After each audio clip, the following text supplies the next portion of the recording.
President Trump will be meeting with key Democrats tomorrow, so this thing is still going on, this bipartisan outreach here, including this next fellow who is among those who is at least willing to consider a vote for Neil Gorsuch to be the next Supreme Court Justice. The Democratic Senator from Montana with us right now, Jon Tester. Senator, thank you for coming.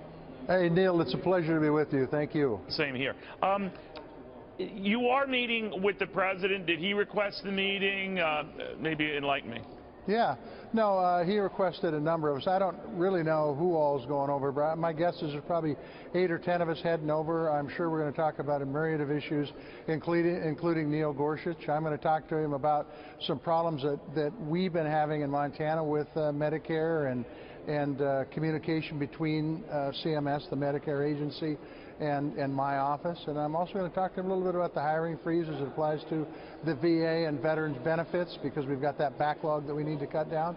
But I really look forward to the meeting tomorrow. I've never met him. I look forward to meeting President Trump and talking about issues of importance to Montana and to the country. So we'll see where the path goes, but I look forward to meeting the president.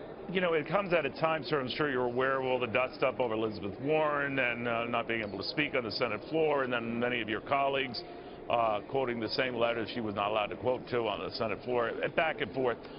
What do you think of the tone in the Senate right now, and whether your party is pushing things too far, or whether Republicans are? What do you think?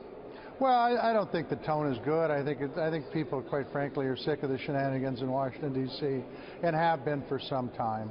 What happened last night, and we've had other things that happen all the time, whether Republicans were in control or Democrats were in control. I think the bottom line and what we really need to focus on, Neil, is the job we have to do as senators, in this case with advice and consent on cabinet nominees and with the Supreme Court justice moving forward. I do think that there are some things out there with Sessions that are problematic for me, as support of the Patriot Act and the fact that he would allow government to get into law-abiding citizens' private communications. That's a problem. But ultimately, in the end, I think everybody needs to weigh these candidates and nominees out for what they are and do its best for their state and for the country and move forward. Well, there's a concept, Senator.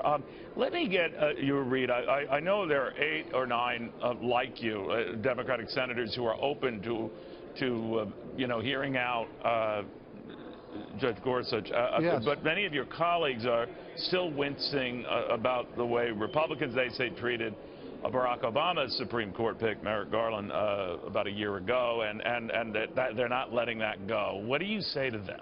Well, I think you got to move forward, and what's done is done, and there's plenty of arguments that could be talked about Merrick Garland and how he was treated. But the fact is that I think it's important that each senator bring Neil Gorsuch in, hear him out, give him a fair shake, study his record, listen to the people from their states, and make a determination based on what they know about this potential Supreme Court justice. This may be the most important job we have to do as senators, and I take it very, very seriously, and I think the people I serve with do too. So we ought to act like adults and do what's right, get the information we need to make a decision, and either vote them up or vote them down, but have the reasons why, whichever direction you're going, you are. And it's just a matter of work, getting the research done, doing our due diligence, and meeting with the man, quite frankly, and hearing him out.